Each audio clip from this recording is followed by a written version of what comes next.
Compendio de Doctrina Social de la Iglesia. Capítulo 3. La persona humana y sus derechos. Número 1. Doctrina social y principio personalista. La Iglesia ve en el hombre, en cada hombre, la imagen viva de Dios mismo, imagen que encuentra y está llamada a descubrir cada vez más profundamente su plena razón de ser en el misterio de Cristo, imagen perfecta de Dios, revelador de Dios al hombre y del hombre a sí mismo. A este hombre, que ha recibido de Dios mismo una incomparable e inalienable dignidad, es a quien la Iglesia se dirige y le presta el servicio más alto y singular, recordándole constantemente su altísima vocación para que sea cada vez más consciente y digno de ella. Cristo, Hijo de Dios, con su encarnación, se ha unido en cierto modo con todo hombre. Por ello, la Iglesia reconoce como su tarea principal hacer que esta unión pueda actuarse y renovarse continuamente. En Cristo Señor, la Iglesia señala y desea recorrer ella misma el camino del hombre, e invita a reconocer en todos, cercanos o ajenos, conocidos o desconocidos, y sobre todo en el pobre y en el que sufre, un hermano por quien murió Cristo. Toda la vida social es expresión de su inconfundible protagonista, la persona humana. De esta conciencia, la Iglesia ha sabido hacerse intérprete autorizada, en múltiples ocasiones y de diversas maneras, reconociendo y afirmando la centralidad de la persona humana en todos los ámbitos y manifestaciones de la sociedad. La sociedad humana es, por tanto, objeto de la enseñanza social de la Iglesia desde el momento que ella no se encuentra ni fuera ni sobre los hombres socialmente unidos, sino que existe exclusivamente por ellos, y por consiguiente para ellos. Este importante reconocimiento se expresa en la afirmación de que, lejos de ser un objeto y un elemento puramente pasivo de la vida social, el hombre es por el contrario y debe ser y permanecer su sujeto, su fundamento y su fin. Del hombre, por tanto, trae su origen la vida social, que no puede renunciar a reconocerlo como sujeto activo y responsable, y a él deben estar finalizadas todas las expresiones de la sociedad. El hombre, comprendido en su realidad histórica concreta, representa el corazón y el alma de la enseñanza social católica. Toda la doctrina social se desarrolla, en efecto, a partir del principio que afirma la inviolable dignidad de la persona humana. Mediante las múltiples expresiones de esta conciencia, la Iglesia ha buscado, ante todo, tutelar la dignidad humana frente a todo intento de proponer imágenes reductivas y distorsionadas. Y además, ha denunciado repetidamente sus muchas violaciones. La historia demuestra que en la trama de las relaciones sociales emergen algunas de las más amplias capacidades de elevación del hombre, pero también allí se anidan los más execrables atropellos de su dignidad. La persona humana, Imago Dei. Inciso A. Criatura a imagen de Dios. El mensaje fundamental de la Sagrada Escritura anuncia que la persona humana es criatura de Dios y especifica el elemento que la caracteriza y la distingue en su ser a imagen de Dios. Creó, pues, Dios el ser humano a imagen suya, a imagen de Dios le creó, macho y hembra los creó. Dios coloca a la criatura humana en el centro y en la cumbre de la creación. Al hombre, en hebreo Adam, plasmado con la tierra, Adama, Dios insufla en las narices el aliento de la vida. De ahí que, por haber sido hecho a imagen de Dios, el ser humano tiene la dignidad de persona. No es solamente algo, sino alguien. Es capaz de conocerse, de poseerse y de darse libremente y entrar en comunión con otras personas. Y es llamado, por la gracia, a una alianza con su Creador, a ofrecerle una respuesta de fe y de amor que ningún otro ser puede dar en su lugar. La semejanza con Dios revela que la esencia y la existencia del hombre están constitutivamente relacionadas con él del modo más profundo. Es una relación que existe por sí misma y no llega, por tanto, en un segundo momento ni se añade desde fuera. Toda la vida del hombre es una pregunta y una búsqueda de Dios. Esta relación con Dios puede ser ignorada, olvidada o removida, pero jamás puede ser eliminada. Entre todas las criaturas del mundo visible, en efecto, solo el hombre es capaz de Dios. Homo est Dei capax. La persona humana es un ser personal creado por Dios para la relación con Él, que solo en esta relación puede vivir y expresarse, y que tiende naturalmente hacia Él. La relación entre Dios y el hombre se refleja en la dimensión relacional y social de la naturaleza humana. El hombre, en efecto, no es un ser solitario, ya que, por su íntima naturaleza, es un ser social y no puede vivir ni desplegar sus cualidades, sino relacionarse con los demás. A este respecto, resulta significativo el hecho de que Dios haya creado al ser humano como hombre y mujer. Qué elocuente es la insatisfacción de la que es víctima la vida del hombre en el Edén, cuando su única referencia es el mundo vegetal y animal. Solo la aparición de la mujer, es decir, de un ser que es hueso de sus huesos y carne de su carne, y en quien vive igualmente el Espíritu de Dios Creador, puede satisfacer la exigencia de diálogo interpersonal que es vital para la existencia humana. En el otro, hombre o mujer, se refleja Dios mismo, meta definitiva y satisfactoria de toda persona. El hombre y la mujer tienen la misma dignidad y son de igual valor. No solo porque ambos en su diversidad son imagen de Dios, sino más profundamente aún porque el dinamismo de reciprocidad que anima el nosotros de la pareja humana es imagen de Dios. En la relación de comunión recíproca, el hombre y la mujer se realizan profundamente a sí mismos, reencontrándose como personas a través del don sincero de sí mismos. Su pacto de unión es presentado en la Sagrada Escritura como una imagen del pacto de Dios con los hombres, y al mismo tiempo como un servicio a la vida. La pareja humana puede participar, en efecto, de la creatividad de Dios. Y los bendijo Dios y les dijo: sed fecundos y multiplicaos, llenad la tierra. El hombre y la mujer están en relación con los demás, ante todo, como custodios de sus vidas. A todos y a cada uno reclamaré el alma humana, confirma Dios a Noé después del diluvio. Desde esta perspectiva, la relación con Dios exige que se considere la vida del hombre sagrada e inviolable. El quinto mandamiento, no matarás, tiene valor porque solo Dios es Señor de la vida y de la muerte. El respeto debido a la inviolabilidad y a la integridad de la vida física tiene su culmen en el mandamiento positivo: amarás a tu prójimo como a ti mismo, con el cual Jesucristo obliga a hacerse cargo del prójimo. Con esta particular vocación a la vida, el hombre y la mujer se encuentran también frente a todas las demás criaturas. Ellos pueden y deben someterlas a su servicio y gozar de ellas, pero su dominio sobre el mundo requiere el ejercicio de la responsabilidad. No es una libertad de explotación arbitraria y egoísta. Toda la creación, en efecto, tiene el valor de cosa buena, ante la mirada de Dios, que es su autor. El hombre debe descubrir y respetar este valor. Es este un desafío maravilloso para su inteligencia, que lo debe elevar como un ala hacia la contemplación de la verdad de todas las criaturas, es decir, de lo que Dios ve de bueno en ellas.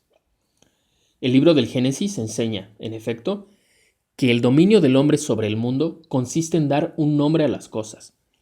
Con la denominación, el hombre debe reconocer las cosas por lo que son y establecer para con cada una de ellas una relación de responsabilidad.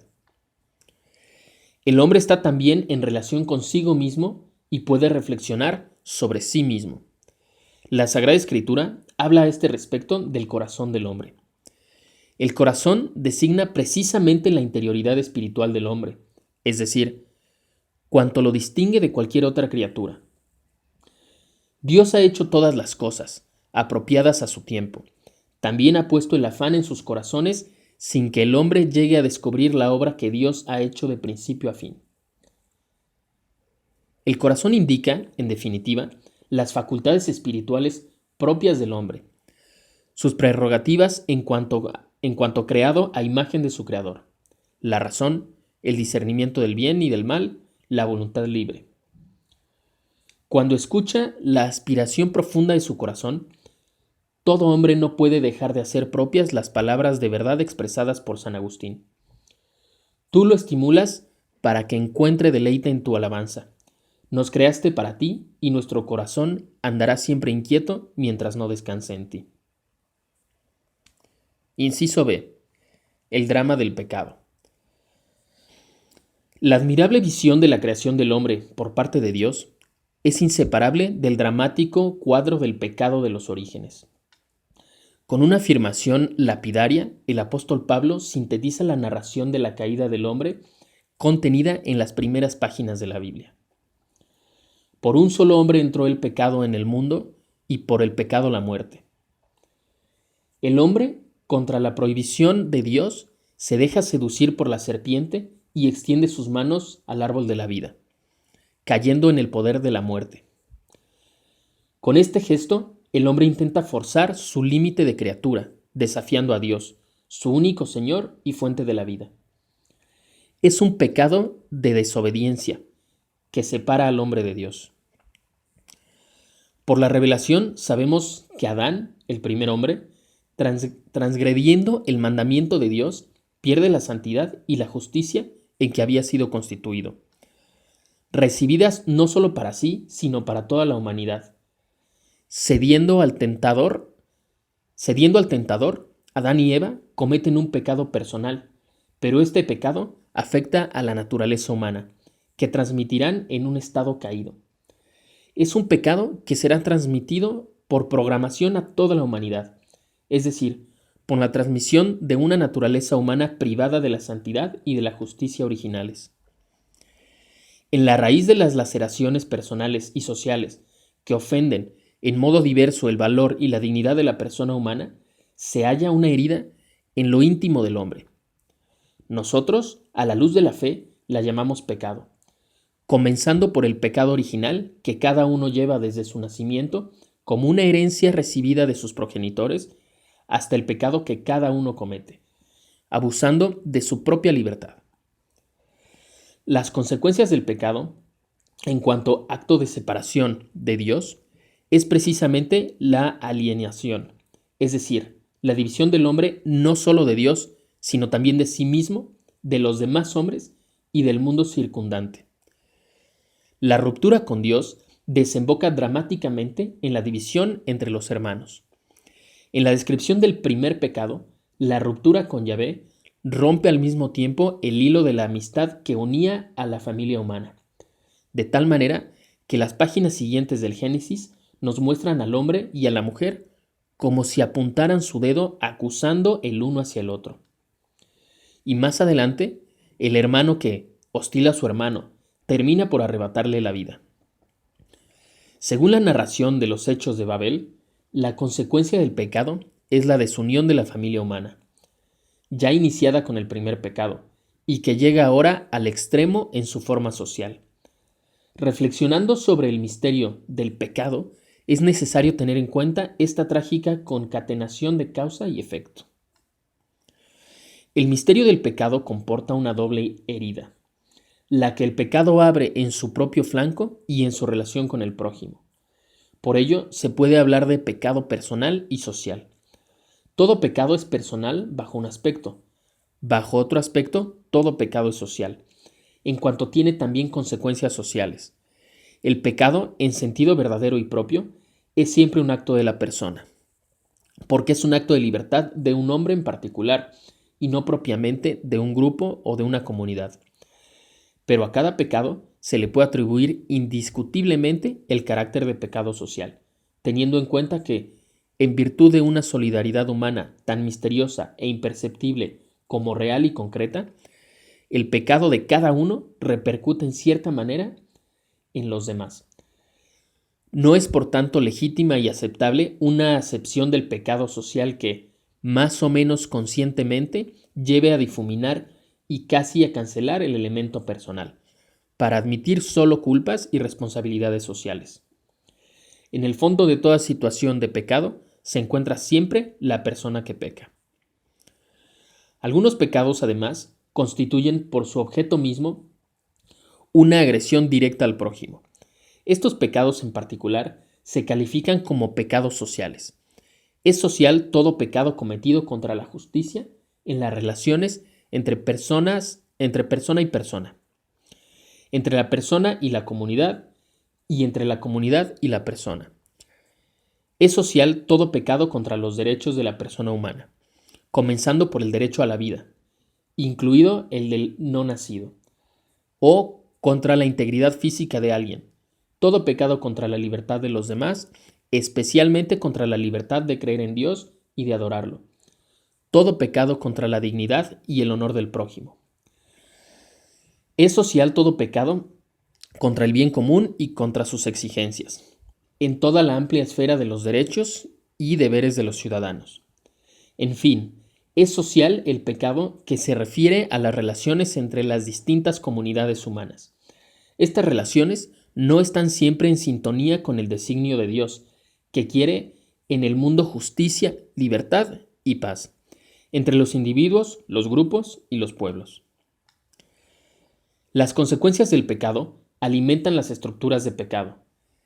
Estas tienen su raíz en el pecado personal y, por tanto, están siempre relacionadas con actos concretos de las personas, que los originan, las consolidan y las hacen difíciles de eliminar. Es así como se fortalecen, se difunden, se convierten en fuentes de otros pecados y condicionan la conducta de los hombres.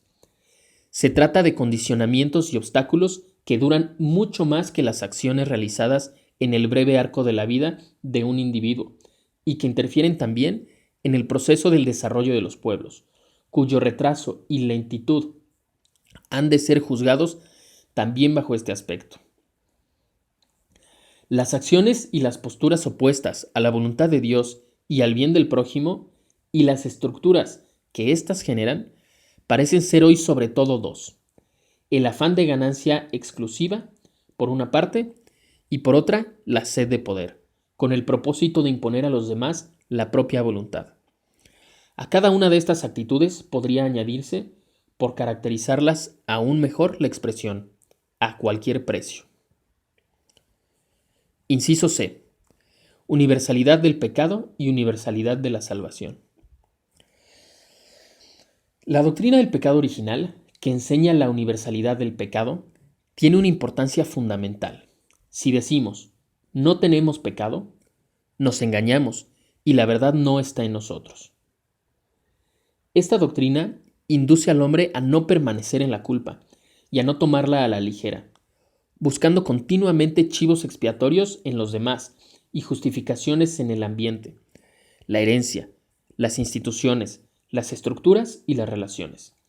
Se trata de una enseñanza que desenmascara tales engaños. La doctrina de la universalidad del pecado, sin embargo, no se debe separar de los conocimientos de la universalidad de la salvación de Jesucristo. Si se aísla de esta, genera una falsa angustia por el pecado y una consideración pesimista del mundo y de la vida, que induce a despreciar las realizaciones culturales y civiles del hombre. El realismo cristiano ve los abismos del pecado, pero lo hace a la luz de la esperanza más grande de todo mal, donada por la acción redentora de Jesucristo, que ha destruido el pecado y la muerte. En él, Dios ha reconciliado al hombre consigo mismo. Cristo, imagen de Dios, es aquel que ilumina plenamente y lleva al cumplimiento la imagen y semejanza de Dios en el hombre. La palabra que se hizo hombre en Jesucristo es desde siempre la vida y la luz del hombre. Luz que ilumina a todo hombre. Dios quiere en el único mediador, Jesucristo, su Hijo, la salvación de todos los hombres. Jesús es al mismo tiempo el Hijo de Dios y el nuevo Adán, es decir, el hombre nuevo. Cristo, el nuevo Adán, en la misma revelación del misterio del Padre y de su amor, manifiesta plenamente el hombre al propio hombre y le descubre la sublimidad de su vocación. En él, Dios nos predestina a reproducir la imagen de su Hijo, para que fuera él el primogénito entre muchos hermanos. La realidad nueva que Jesucristo ofrece no se injerta en la naturaleza humana, no le añade desde fuera, Por el contrario, es aquella realidad de comunión con el Dios Trinitario hacia la que los hombres están desde siempre orientados en el profundo de su ser, en lo profundo de su ser, gracias a su semejanza creatural con Dios. Pero se trata también de una realidad que los hombres no pueden alcanzar con sus solas fuerzas, mediante el Espíritu de Jesucristo, Hijo de Dios encarnado, en el cual esta realidad de comunión ha sido ya realizada de manera singular. Los hombres son acogidos como hijos de Dios. Por medio de Cristo participamos de la naturaleza de Dios, que nos dona infinitamente más de lo que podemos pedir o pensar. Lo que los hombres ya han recibido no es sino una prueba o una prenda de lo que obtendrán completamente solo en la presencia de Dios, visto cara a cara, es decir, una prenda de la vida eterna. Esta es la vida eterna, que te conozcan a ti, el único Dios verdadero, y a tu enviado Jesucristo. La universalidad de la esperanza cristiana incluye, además de los hombres y mujeres de todos los pueblos, también el cielo y la tierra. Destilad cielos como rocío de lo alto, derramad nubes la victoria. Ábrase la tierra y produzca salvación, y germine juntamente la justicia. Yo, Yahvé, lo he creado. Fin de la cita. Según el Nuevo Testamento, en efecto, la creación entera, junto con toda la humanidad, está también a la espera del Redentor, sometida a la caducidad entre los gemidos y dolores de parto. Aguarda, llena de esperanza, ser liberada de la corrupción. Número 3.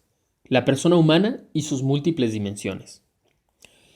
Iluminada por el admirable mensaje bíblico, la doctrina social de la Iglesia se detiene ante todo en los aspectos principales e inseparables de la persona humana, para captar las facetas más importantes de su misterio y de su dignidad. En efecto, no han faltado en el pasado, y aún se asoman dramáticamente a la escena de la historia actual, múltiples concepciones reductivas, de carácter ideológico o simplemente debidas a formas difusas de costumbres y pensamiento que se refieren al hombre, a su vida y su destino. Estas concepciones tienen en común el hecho de ofuscar la imagen del hombre acentuando solo alguna de sus características, con prejuicio de todas las demás. La persona no debe ser considerada únicamente como individualidad absoluta, edificada por sí misma y sobre sí misma, como si sus características propias no dependieran más que de sí misma. Tampoco debe ser considerada como mera célula de un organismo dispuesto a reconocerle, o a lo sumo, un papel funcional dentro de un sistema. Las concepciones que tergiversan la plena verdad del hombre han sido objeto, en repetidas ocasiones, de la solicitud social de la Iglesia, que no ha dejado de alzar su voz frente a estas y otras visiones, drásticamente reductivas.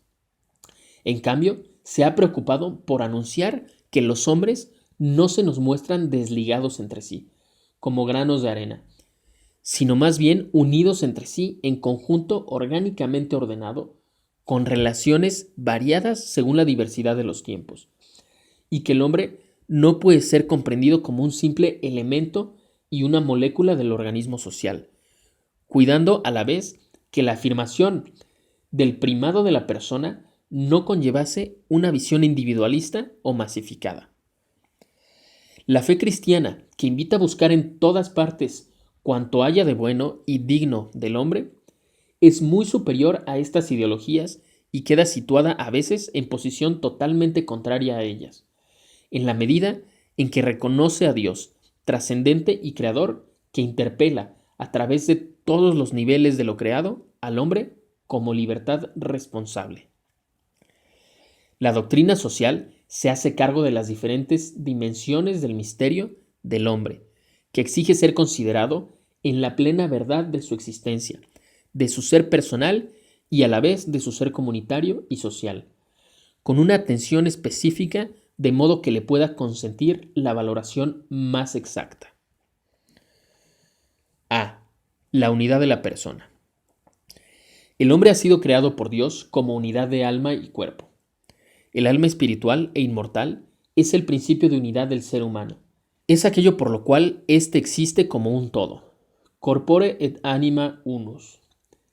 En cuanto a persona, estas definiciones no indican solamente que el cuerpo, para el cual ha sido prometida la resurrección, participará de la gloria.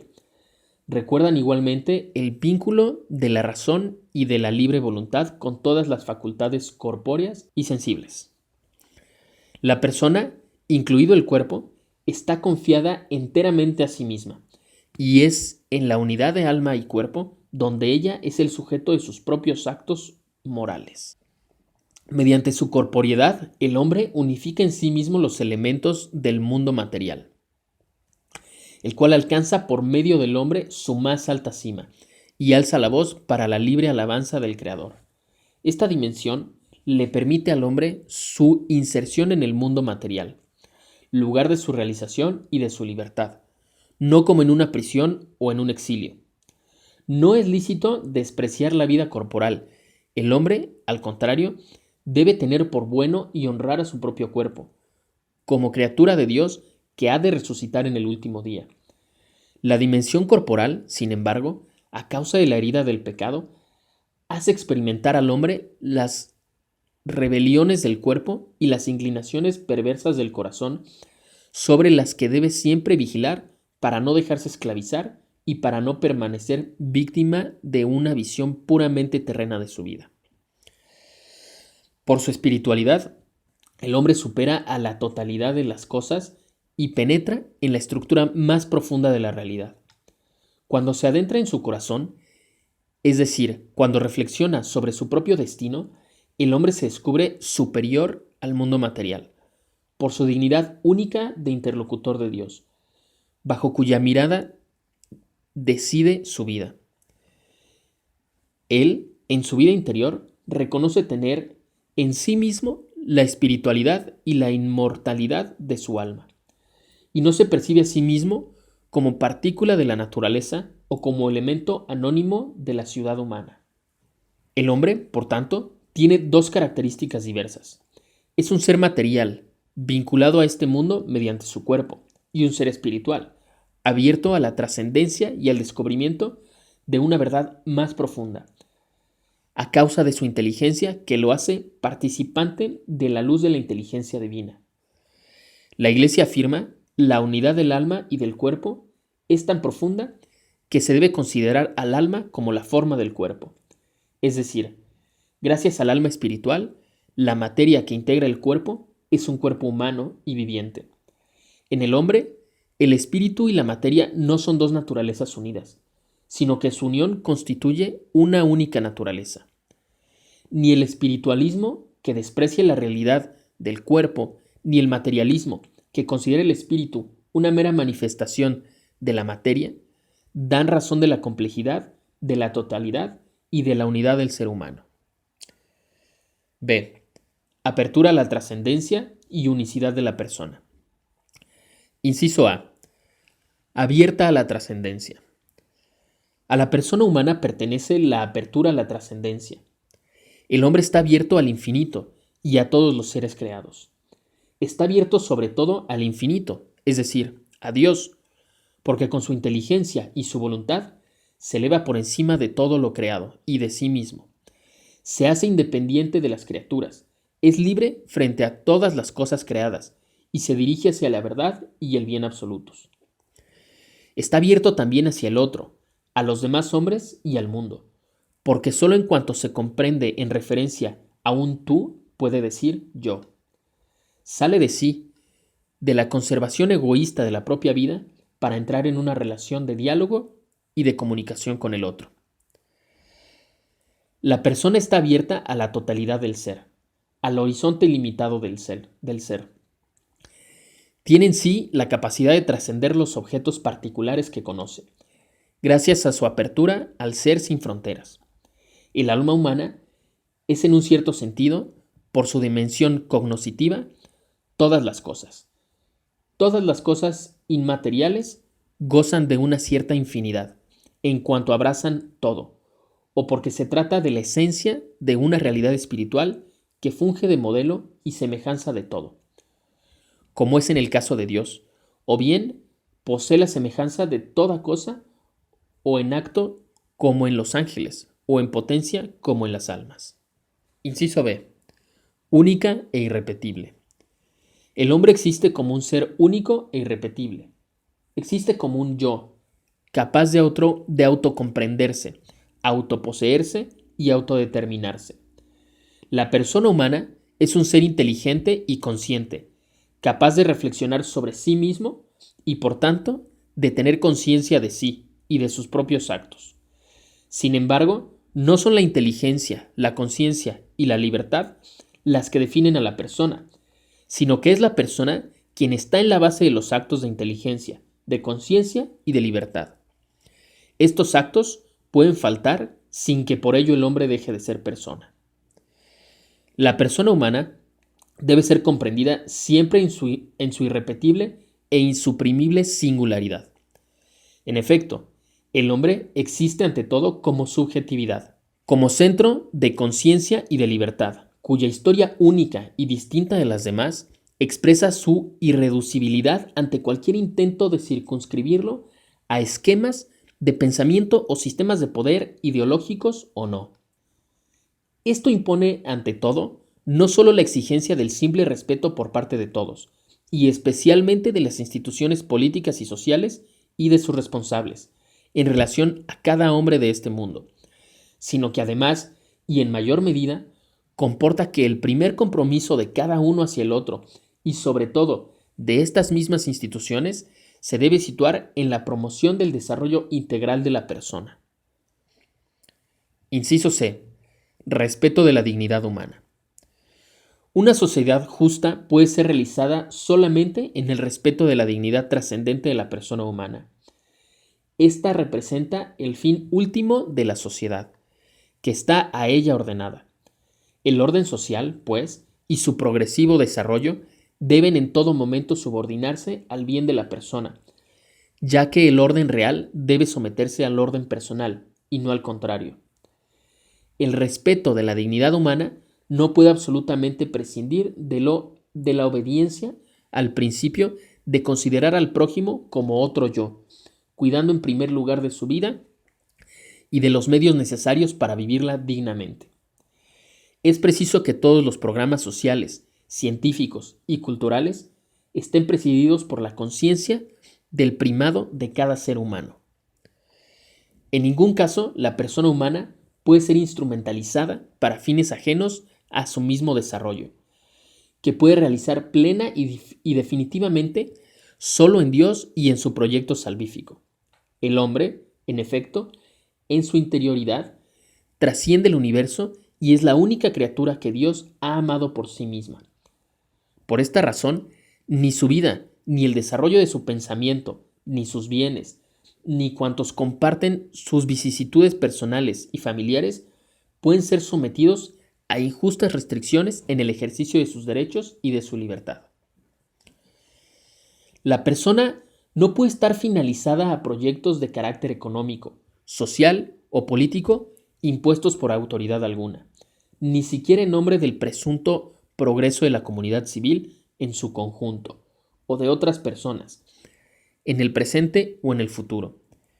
Es necesario, por tanto, que las autoridades públicas vigilen con atención para que una restricción de la libertad o cualquier otra carga impuesta a la actuación de las personas no lesione jamás la dignidad personal y garantice el efectivo ejercicio de los derechos humanos. Todo esto, una vez más, se funda sobre la visión del hombre como persona, es decir, como sujeto activo y responsable del propio proceso de crecimiento, junto con la comunidad de la que forma parte. Los auténticos cambios sociales son efectivos y duraderos solo si están fundados sobre un cambio decidido de la conducta personal. No será posible jamás una auténtica moralización de la vida social si no es a partir de las personas y en referencia a ellas. En efecto, el ejercicio de la vida moral proclama la dignidad de la persona humana. A las personas compete, evidentemente, el desarrollo de las actitudes morales, fundamentales en toda convivencia verdaderamente humana: justicia, honradez, veracidad, etc., que de ninguna manera se puede esperar de otros o delegar en las instituciones. A todos, particularmente a quienes de diversas maneras están investidos de responsabilidad política, jurídica o profesional a los demás, corresponde ser conciencia vigilante de la sociedad y primeros testigos de la convivencia civil y digna del hombre. C. Libertad de la persona. Inciso A. Valor y límites de la libertad. El hombre puede dirigirse hacia el bien solo en la libertad, que Dios le ha dado como signo eminente de su imagen. Dios ha querido dejar al hombre en manos de su propia decisión, para que así busque espontáneamente a su Creador y, adhiriéndose libremente a éste, alcance la plena y bienaventurada perfección. La dignidad humana requiere, por tanto, que el hombre actúe según su conciencia y libre elección, es decir, movido e inducido por convicción interna personal y no bajo la presión de un ciego impulso interior o de la mera coacción externa. El hombre justamente aprecia la libertad y la busca con pasión. Justamente quiere y debe formar y guiar por su libre iniciativa su vida personal y social, asumiendo personalmente su responsabilidad. La libertad, en efecto, no solo permite al hombre cambiar convenientemente el estado de las cosas exterior a él, sino que determina su crecimiento como persona, mediante opciones conformes al bien verdadero. De este modo, el hombre se genera a sí mismo, es padre de su propio ser y construye el orden social. La libertad no se opone a la dependencia creatural del hombre respecto a Dios. La revelación enseña que el poder de determinar el bien y el mal no pertenece al hombre, sino solo a Dios. El hombre es ciertamente libre desde el momento en que puede comprender y acoger los mandamientos de Dios, y posee una libertad muy amplia porque puede comer de cualquier árbol del jardín, pero esta libertad no es ilimitada. El hombre debe detenerse ante el árbol de la ciencia del bien y del mal, por estar llamado a aceptar la ley moral que Dios le da. En realidad, la libertad del hombre encuentra su verdadera y plena realización en esta aceptación. El recto ejercicio de la libertad personal exige unas determinadas condiciones de orden económico, social, jurídico, político y cultural que son, con demasiada frecuencia, desconocidas y violadas. Estas situaciones de ceguera y de injusticia graban la vida moral y colocan tanto a los fuertes como a los débiles en la tentación de pecar contra la caridad. Al apartarse de la ley moral, el hombre atenta contra su propia libertad, se encadena a sí mismo, rompe la fraternidad con sus semejantes y se rebela contra la verdad divina. La liberación de las injusticias promueve la libertad y la dignidad humana. No obstante, ante todo, hay que apelar a las capacidades espirituales y morales de la persona y a la exigencia permanente de la conversión interior si se quieren obtener cambios económicos y sociales que estén verdaderamente al servicio del hombre. Inciso B. El vínculo de la libertad con la verdad y la ley natural. En el ejercicio de la libertad, el hombre realiza actos moralmente buenos, que edifican su persona y la sociedad, cuando obedece a la verdad, es decir, cuando no pretende ser creador y dueño absoluto de ésta y de las normas éticas. La libertad, en efecto, no tiene su origen absoluto e incondicionado en sí misma, sino en la existencia en la que se encuentra y para la cual representa al mismo tiempo un límite y una posibilidad. Es la libertad de una criatura, o sea, una libertad donada que se ha de acoger como un germen y hacer madurar con responsabilidad. En caso contrario, muere como libertad y destruye al hombre y a la sociedad. La verdad sobre el bien y el mal se reconoce en modo práctico y concreto en el juicio de la conciencia, que lleva a asumir la responsabilidad del bien cumplido o del mal cometido. Así, en el juicio práctico de la conciencia, que impone a la persona la obligación de realizar un determinado acto, se manifiesta el vínculo de la libertad con la verdad. Precisamente por esto, la conciencia se expresa con actos de juicio, que reflejan la verdad sobre el bien y no como decisiones arbitrarias. La madurez y responsabilidad de estos juicios, y en definitiva del hombre que es su sujeto, se demuestran no con la liberación de la conciencia, de la verdad objetiva, en favor de una presunta autonomía de las propias decisiones, sino al contrario, con una apremiante búsqueda de la verdad y con dejarse guiar por ella en el obrar. El ejercicio de la libertad implica la referencia a una ley moral natural, de carácter universal, que procede y aúna todos los derechos y deberes. La ley natural no es otra cosa que la luz de la inteligencia infundida en nosotros por Dios. Gracias a ella, conocemos lo que se debe hacer y lo que se debe evitar. Esta luz o esta ley de Dios o esta ley, Dios la ha donado a la creación y consiste en la participación en su ley eterna, la cual se identifica con Dios mismo. Esta ley se llama natural porque la razón que la promulga es propia de la naturaleza humana. Es universal, se extiende a todos los hombres en cuanto establecida por la razón. En sus preceptos principales, la ley divina y natural está expuesta en el Decálogo e indica las normas primeras y esenciales que regulan la vida moral. Se sustenta en la tendencia y la sumisión a Dios, fuente y juez de todo bien, y en el sentido de igualdad de los seres humanos entre sí. La ley natural expresa la dignidad de las personas, expresa la dignidad de la persona y pone la base de sus derechos y de sus deberes fundamentales.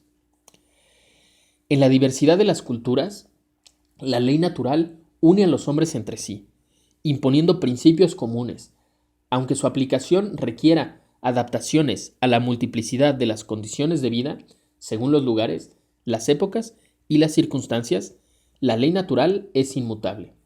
Subsiste bajo el flujo de ideas y costumbres y sostiene su progreso incluso cuando se llega a renegar de sus principios.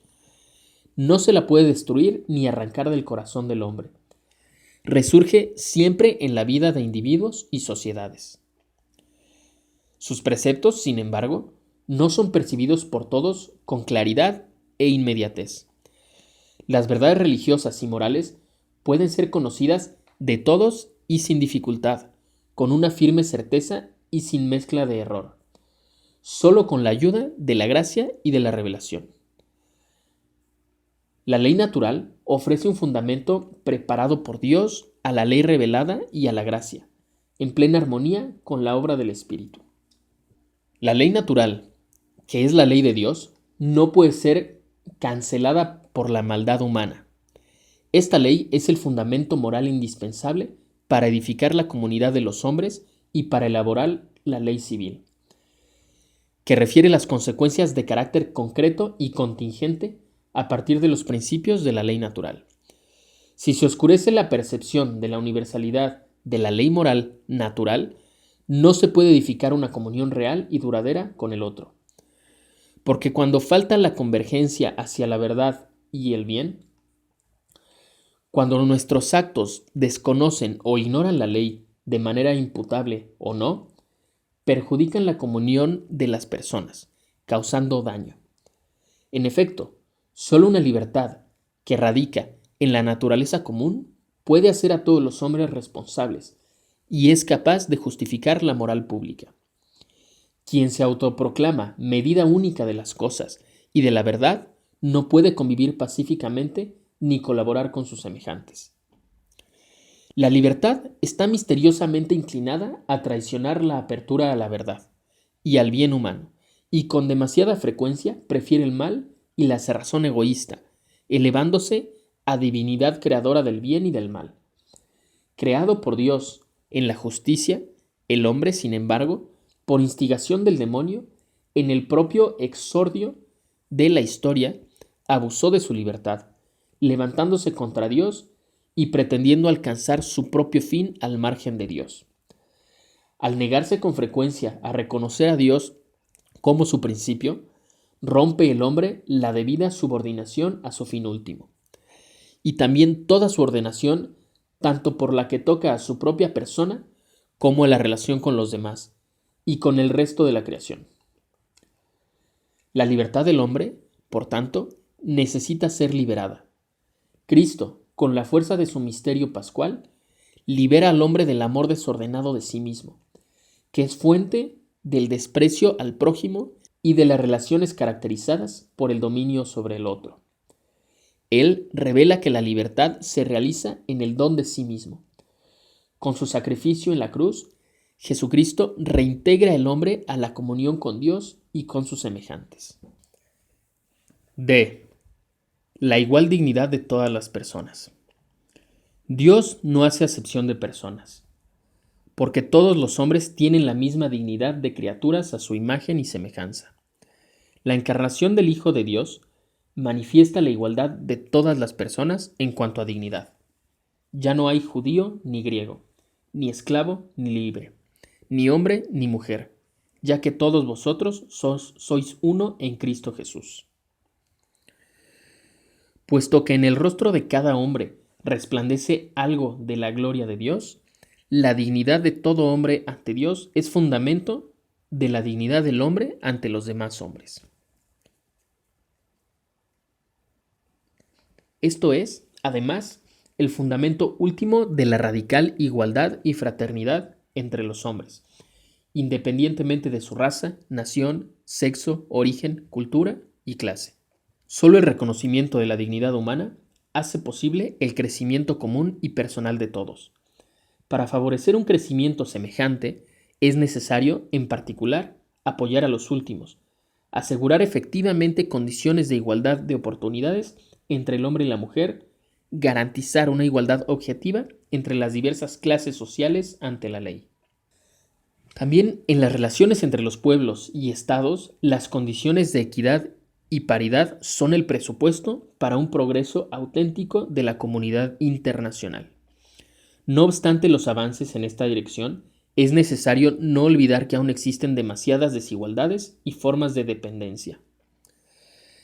A la igualdad en el reconocimiento de la dignidad de cada hombre y de cada pueblo debe corresponder la conciencia de que la dignidad humana solo podrá ser custodiada y promovida de forma comunitaria por parte de toda la humanidad. Solo con la acción concorde de los hombres y de los pueblos sinceramente interesados en el bien de todos los demás, se puede alcanzar una auténtica fraternidad universal. Por el contrario, la permanencia de condiciones de gravísima disparidad y desigualdad empobrece a todos. Masculino y femenino diferencian a dos individuos de igual dignidad, que sin embargo no poseen una igualdad estática, porque lo específico femenino es diverso de lo específico masculino. Esta diversidad, en la igualdad, es enriquecedora e indispensable para una armoniosa convivencia humana. La condición para asegurar la justa presencia de la mujer en la Iglesia y en la sociedad es una más penetrante y cuidadosa consideración de los fundamentos antropológicos de la condición masculina y femenina, destinada a precisar la identidad personal propia de la mujer en su relación de diversidad y de recíproca complementariedad con el hombre, no solo por lo que se refiere a los papeles a asumir y las funciones a desempeñar, sino también y más profundamente por lo que se refiere a su significado personal. La mujer es el complemento del hombre, como el hombre lo es de la mujer. Mujer y hombre se complementan mutuamente, no solo desde el punto de vista físico y psíquico, sino también ontológico. Solo gracias a la dualidad de lo masculino y lo femenino se realiza plenamente lo humano. Es la unidad de los dos, es decir, una unidualidad relacional que permite a cada uno experimentar la relación interpersonal y recíproca como un don que es, al mismo tiempo, una misión. A esta unidad de los dos, Dios les confía no solo la ópera de la procreación y la vida de la familia, sino la construcción misma de la historia. La mujer es ayuda para el hombre como el hombre es ayuda para la mujer. En su encuentro se realiza una concepción unitaria de la persona humana, basada no en la lógica del egocentrismo y de la autoafirmación, sino en la del amor y la solidaridad. Las personas minusválidas son sujetos plenamente humanos, titulares de derechos y deberes. A pesar de las limitaciones y los sufrimientos grabados en sus cuerpos y en sus facultades, ponen más de relieve la dignidad y grandeza del hombre. Puesto que la persona minusválida es un sujeto con todos sus derechos, ha de ser ayudada a participar en la vida familiar y social en todas las dimensiones y en todos los niveles accesibles a sus posibilidades. Es necesario promover con medidas eficaces y apropiadas los derechos de la persona minusválida. Sería radicalmente indigno del hombre y negación de la común humanidad admitir en la vida de la sociedad y por consiguiente en el trabajo únicamente a los miembros plenamente funcionales, porque obrando así se caería en una grave forma de discriminación, la de los fuertes y sanos contra los débiles y enfermos. Se debe prestar gran atención no solo a las condiciones de trabajo físicas y psicológicas, a la justa remuneración, a la posibilidad de promoción y a la eliminación de los diversos obstáculos, sino también a las dimensiones afectivas y sexuales de la persona minusválida. También ella necesita amar y ser amada.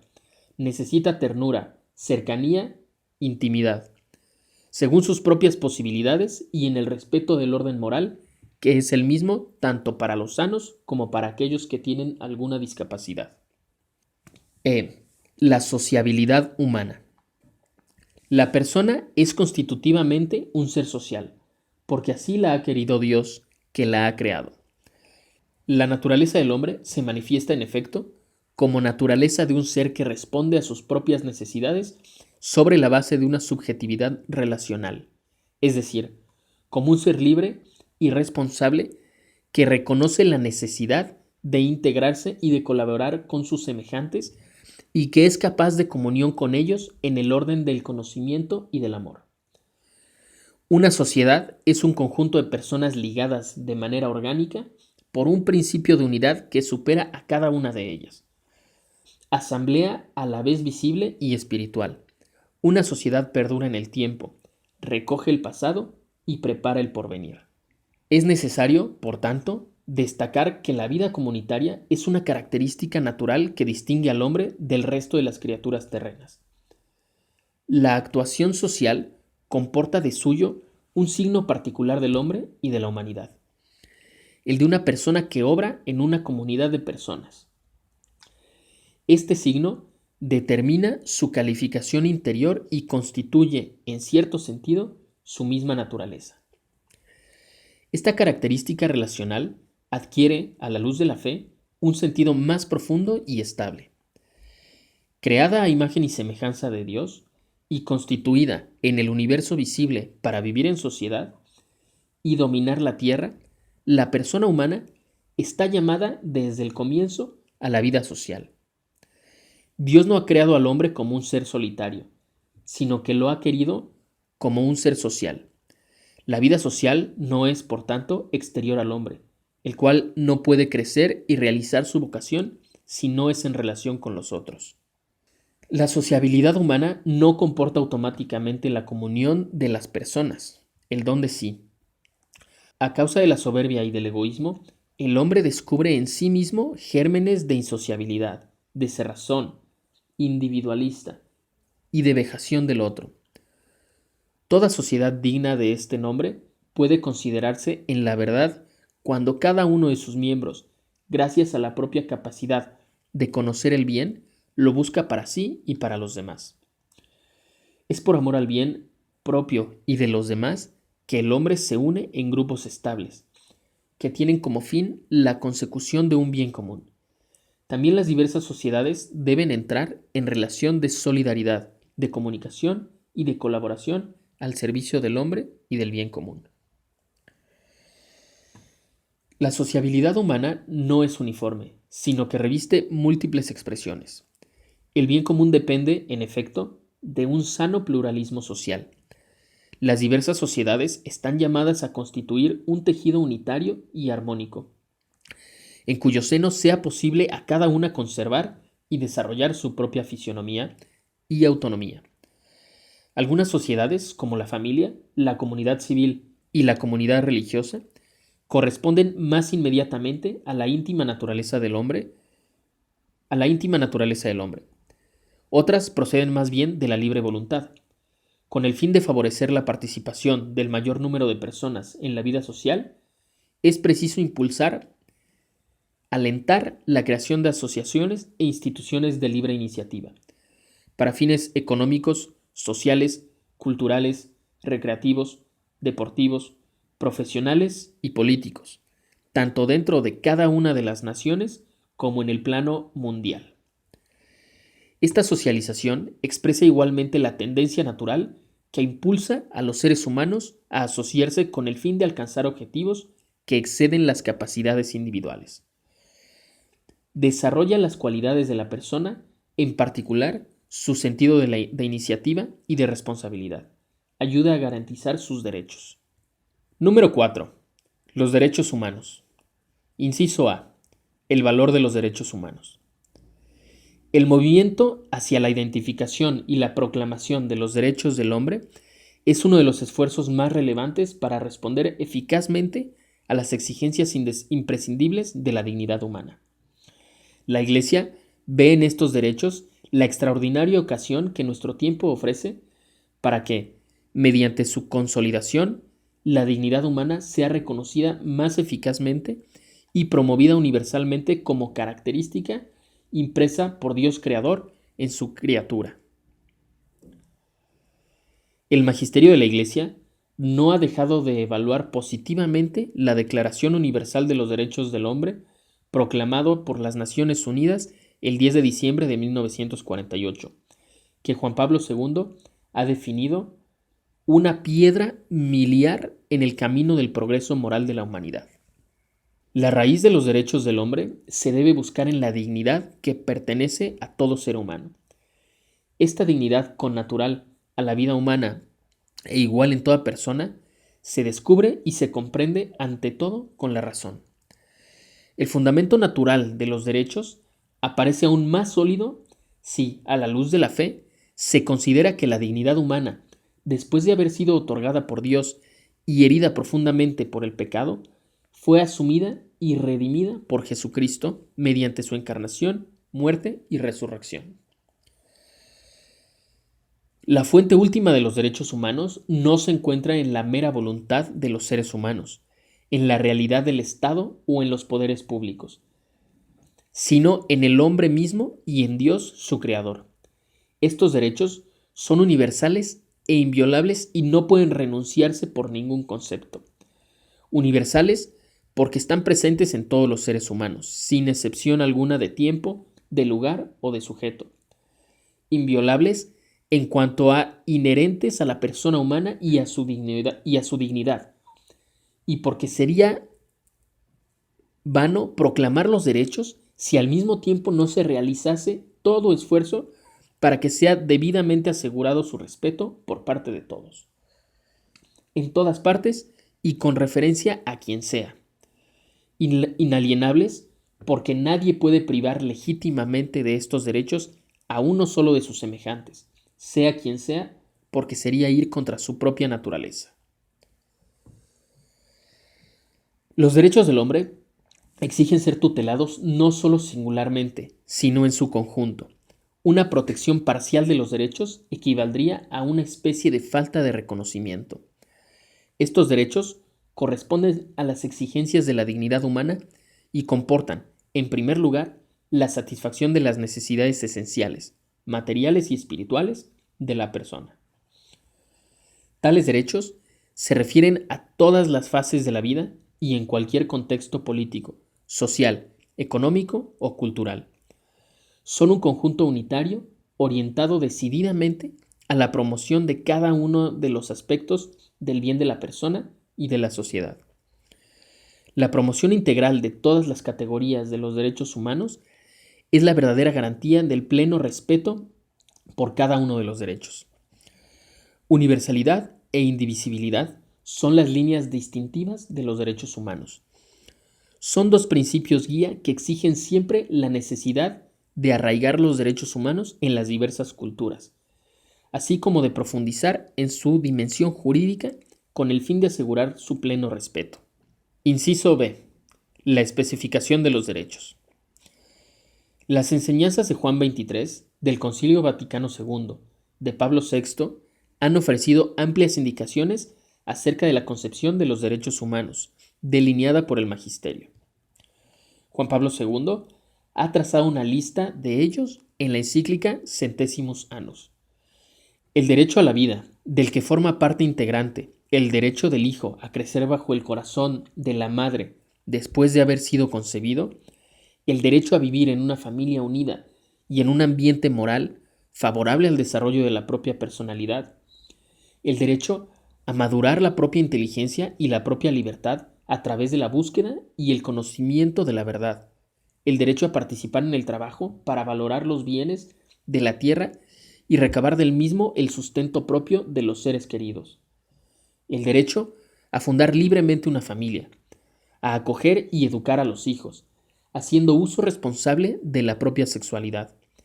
Fuente y síntesis de todos estos derechos es, en cierto sentido, la libertad religiosa, entendida como derecho a vivir en la verdad de la propia fe y en conformidad con la dignidad trascendente de la propia persona.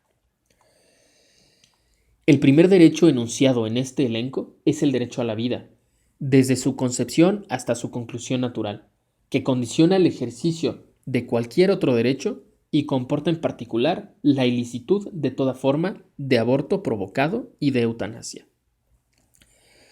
Se subraya el valor eminente del derecho a la libertad religiosa.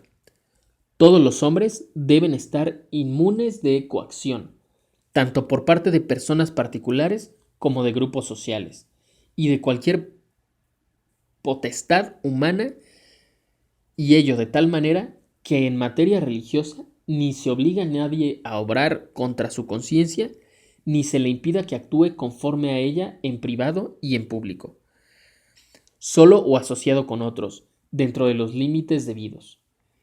El respeto de este derecho es un signo emblemático del auténtico progreso del hombre en todo régimen, en toda sociedad, sistema o ambiente.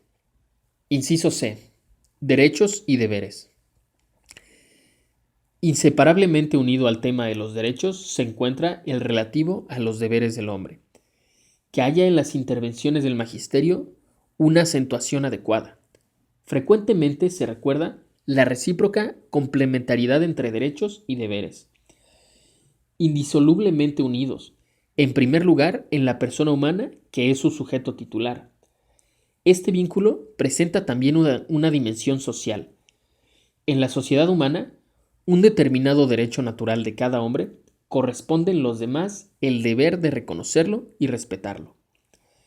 El magisterio subraya la contradicción existente en una afirmación de los derechos que no prevea una correlativa responsabilidad.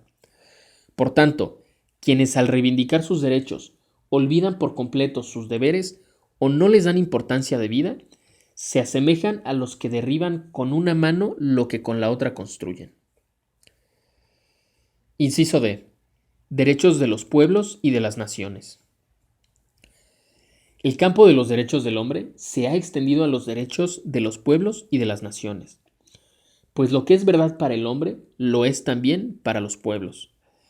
El magisterio recuerda que el derecho internacional se basa sobre el principio del igual respeto, por parte de los estados, del derecho a la autodeterminación de cada pueblo y de su libre cooperación en vista del bien común superior de la humanidad. La paz se funda no solo en el respeto de los derechos del hombre, sino también en el de los derechos de los pueblos, particularmente el derecho a la independencia. Los derechos de las naciones no son sino los derechos humanos considerados a este específico nivel de la vida comunitaria. La nación tiene un derecho fundamental a la existencia, a la propia lengua y cultura, mediante las cuales un pueblo expresa y promueve su soberanía espiritual, a modelar su vida según las propias tradiciones, excluyendo naturalmente toda violación de los derechos humanos fundamentales y en particular la opresión de las minorías, a construir el propio futuro proporcionando a las generaciones más jóvenes una educación adecuada. El orden internacional exige un equilibrio entre particularidad y universalidad, a cuya realización están llamadas todas las naciones, para las cuales el primer deber sigue siendo el de vivir en paz, respeto y solidaridad con las demás naciones. Inciso E. Colmar la distancia entre la letra y el espíritu. La solemne proclamación de los derechos del hombre se ve contradicha por una dolorosa realidad de violaciones, guerras, violencias de todo tipo. En primer lugar, los genocidios y las deportaciones en masa, la difusión por doquier de nuevas formas de esclavitud, como el tráfico de seres humanos, los niños soldados, la explotación de los trabajadores, el tráfico de drogas, la prostitución. También en los países donde están vigentes formas de gobierno democrático no siempre son respetadas totalmente estos derechos. Existe desgraciadamente una distancia entre la letra y el espíritu de los derechos del hombre a los que se ha tributado frecuentemente un respeto puramente formal. La doctrina social, considerando el privilegio que el Evangelio concede a los pobres, no cesa de confirmar que los más favorecidos deben renunciar a algunos de sus derechos para poner con mayor libertad sus bienes al servicio de los demás, y que una afirmación excesiva de igualdad puede dar lugar a individualismos donde cada uno reivindique sus derechos sin querer hacerse responsable del bien común. La Iglesia, consciente de que su misión, esencialmente religiosa, incluye la defensa y la promoción de los derechos fundamentales del hombre, estima en mucho el dinamismo de la época actual, que está promoviendo por todas partes tales derechos. La Iglesia advierte profundamente la exigencia de respetar en su interno mismo la justicia y los derechos del hombre. El compromiso pastoral se desarrolla en una doble dirección, de anuncio del fundamento cristiano de los derechos del hombre y de denuncia de las violaciones a estos derechos. En todo caso, el anuncio es siempre más importante que la denuncia, y ésta no puede prescindir de aquel, que le brinda su verdadera consistencia y la fuerza de su motivación más alta. Para ser más eficaz, este esfuerzo debe abrirse a la colaboración ecuménica, al diálogo con las demás religiones, a los contactos oportunos con los organismos gubernamentales y no gubernamentales a nivel nacional e internacional. La Iglesia confía sobre todo en la ayuda del Señor y de su Espíritu, que, derramado en los corazones, es la garantía más segura para el respeto de la justicia y de los derechos humanos, y por tanto, para contribuir a la paz, promover la justicia y la paz, hacer penetrar la luz y el fermento evangélico en todos los campos de la vida social.